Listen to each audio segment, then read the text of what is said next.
आज ता 12/8/2025 दिन विशेष सूत्रु खबर पाई एसपी अनुगुल निर्देश क्रमे एसटीपी और तालचेर तत्वावधान में तालचेर थाना अधिकारी एक टीम प्रस्तुत कर ब्राउन सुगार बिक्री करुवा चढ़ाऊ करने एसआई सत्यव्रत राउत नेतृत्व में सन्तपड़ा अंचल को पठा जाइथिला।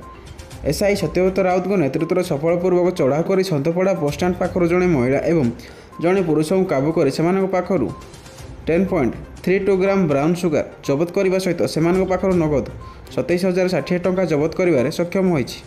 तदंत समय से घर पाणीगोला बनपाड़ अंचल बोली जमापड़ा और से संपर्क में माँ पुओ अटंती और किछि मास हेब से बालेश्वर अंचल ब्राउन सुगार आनी तालचेर और बनपाड़ अंचल छोट छोट चिट कर चढ़ा मूल्य बिक्री करुवा जमापड़ा। ता 12/8/2025 आज रिख सकाଳେ से दुहें सतपड़ा जटिया ब्रिज पाखापाखि बसस्टाण्ड पाखे किसी चिट बिक्री कर बड़ ग्राहक अपेक्षा करता समय पुलिस हाथ में धरा पड़ जाते से दुहें को गिरफ्त कर तालचेर पुलिस पक्षर कोर्ट चालाण कर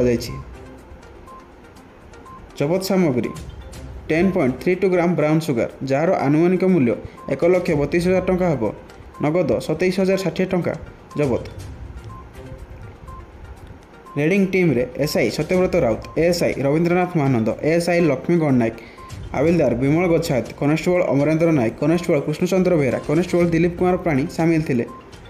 मुदला ठिकाना सुधांशु सिंह बयस 24 पिता रत्नाकर सिंह अंजलि सिंह बयस 40 स्वामी रत्नाकर साहू उभय ग्राम पाणीगोला थाना बनपाड़ जिला अनुगुल जमापड़ी। तालचेर प्रदीप कुमार महाना को रिपोर्ट कलिंग फोकस।